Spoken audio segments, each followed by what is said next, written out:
Bismillahirrahmanirrahim. Assalamualaikum warahmatullahi wabarakatuh.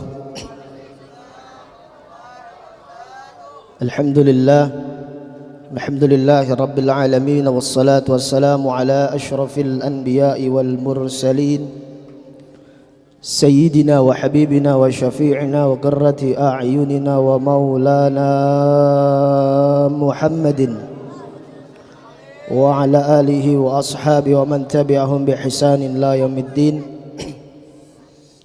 Amma ba'du, hadratul mukarramin, guru-guru yang dimuliakan oleh Allah Subhanahu wa taala. Wabil khusus salam ta'zim penghormatan kita sampaikan kepada guru mulia kita, ad-da'i ilallah, al-mujahid fi sabilih, habibana al-mahbub, al-habib Hasan ibn Ja'far ibn Umar ibn Ja'far as-Saqqaf, bersama guru mulia kita Habiban al-Mahbub Al-Habib Abdullah bin Ja'far bin Umar bin Ja'far as-Saqqaf, matallah bituli hayatihim al-syarifah, matallah bituli hayatihim al-syarifah, wa nafa'na bi'ulumihim fid darain, amin ya rabbal alamin.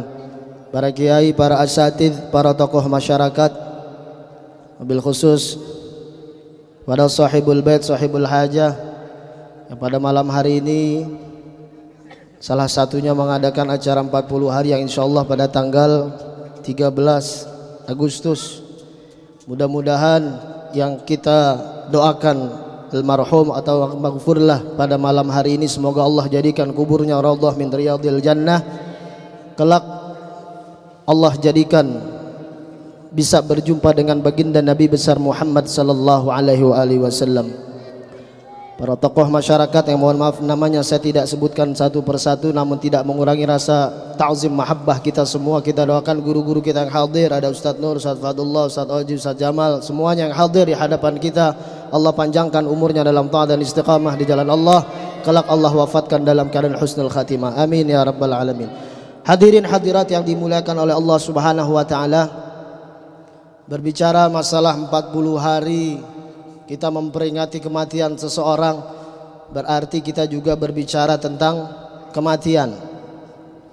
Sebab kematian itu adalah sesuatu yang pasti, menjadi sunnatullah. Kullu nafsin dha'iqatul maut. Semua nih kita, dari depan nggak di panggung, nggak di tim hadrah, semuanya pasti akan dipanggil oleh Allah Subhanahu wa taala satu persatu.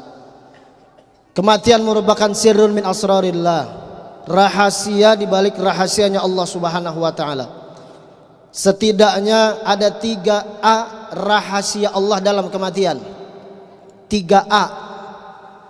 A yang pertama yaitu asbab, sebab kematian. Satu orang pun nggak ada yang tahu sebab kenapa dia wafat dipanggil oleh Allah.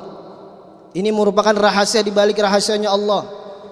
Ada orang sebab tabrakan meninggal, ada orang sebab jantung meninggal, ada sebab kepleset meninggal, ada enggak kenapa-napa meninggal. Ini kita enggak tahu. A yang pertama asbab. Yang kedua amkan, tempat di mana kita wafat. Enggak ada satupun manusia yang tahu, bahkan junjungan kita baginda Nabi besar Muhammad sallallahu alaihi wasallam enggak tahu di mana seseorang tempat akan wafat. Bisa jadi di rumahnya, bisa jadi lagi di jalan, bisa lagi di musola, bisa lagi di majelis taklim, nunduk aja tiba-tiba diangkat meninggal. Di Tebet kemarin kan ada tuh, lagi sholat isya apa sholat tarawih itu, tiba-tiba dia diwafatkan oleh Allah Subhanahu wa taala. Di mana? Di dalam masjid. Kita nggak tahu tempat di mana kita wafat. Yang pertama tadi apa? Asbab. Yang kedua amkan. Yang ketiga auqat, waktu kita wafat dipanggil oleh Allah, kita nggak ada yang tahu kapan. Di sini udah ada yang di SMS belum sama malaikat Israel kapan matinya? Tunjuk tangan. Udah ada yang di WhatsApp belum? Itu yang lagi megang handphone di WhatsApp sama Israel bukan? Nggak ada yang tahu satupun kapan kita wafat. Itu merupakan sirrun min asrarillah. Tapi kematian itu pasti dekat. Sesuatu yang dekat kata Allah itu pasti. Kullu ma'atin qaribun. Sesuatu yang pasti dekat di hadapan kita, karibun, sebenarnya dekat. Besok nih bakalan 17, dekat. Ya suatu saat kita bakal nyampe 17 Agustus. Nanti bakal ada Idul Adha. menurut kita masih lama, tapi suatu Idul Adha tersebut akan nyampe kita pada tanggal Idul Adha. Begitu juga kematian sudah ditentukan oleh Allah. Auqat, waktu kita wafat sudah ditentukan. Apa ini malam, apa entar, apa besok, 1 tahun, 2 tahun, nggak ada yang tahu. Itu merupakan sirrun min asrarillah, rahasia di balik rahasianya Allah Subhanahu wa ta'ala. Apa masih muda, apa masih udah tua, nggak ada yang tahu. Umur 60, 63, 70, apa umur masih 20, 25, 30, nggak ada yang tahu. Di antara kita ini tidak ada yang tahu kapan kita wafat, di mana kita wafat, sebab kita wafat. Kenapa Allah merahasiakan tersebut? Tadi kita sudah mendengar firman Allah Subhanahu wa taala yang dibacakan oleh Kiai Fatullah. Alladzi khalaqal mauta wal hayata liyabluwakum ayyukum ahsanu amal. Allah Subhanahu wa taala menciptakan kematian.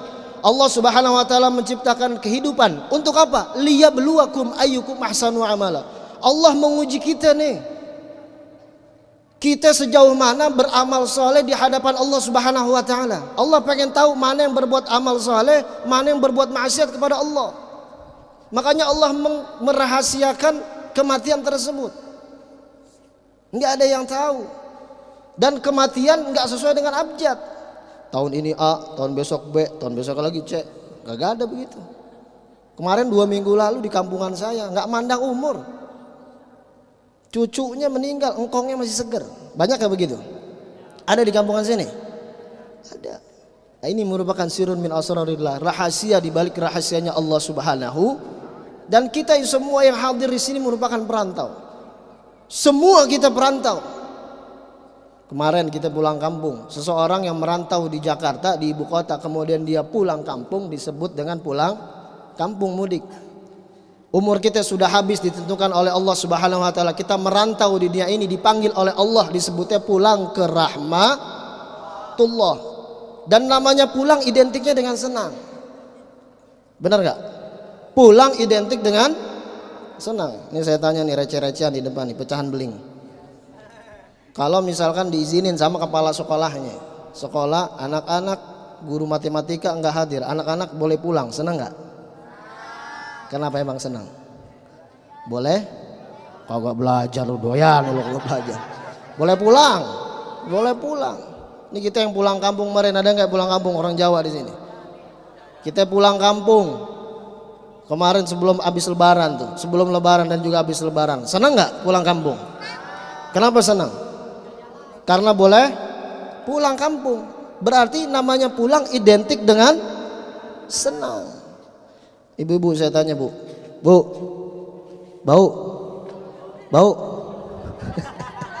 Bu jawab bu, yang benar. Umur kita sudah habis di muka bumi ini. Allah panggil kita ke rahmatullah. Senang gak kira-kira? Dah, mau diem. Tadi namanya pulang identiknya dengan senang. Kita sekarang dipanggil oleh Allah pulang ke rahmatullah. Senang gak? Senang loh. Ibu lu aja jawab kagak. Ragu-ragu ibu-ibu mau jawab. Ngeri senang, ngeri besok dipanggil sama Israel lagi lewat nih. Kenapa dalam diri kita ketika kita dipanggil oleh Allah masih gak senang, masih ragu-ragu kita nih mau jawab senang apa kagak? Sebab 2 hal hadirin mungkin. Yang pertama, kecintaan kita kepada dunia melebihi kecintaan kita kepada Allah Subhanahu wa ta'ala. Kalau kita melebihi Allah, melebihi dunia ini, pasti pertemuan Allah lebih kita rindukan daripada dengan dunia. Kenapa kita mau pulang kampung? Karena kita lebih rindu kampung halaman kita. Kita lebih rindu dengan orang tua kita yang ada di kampung.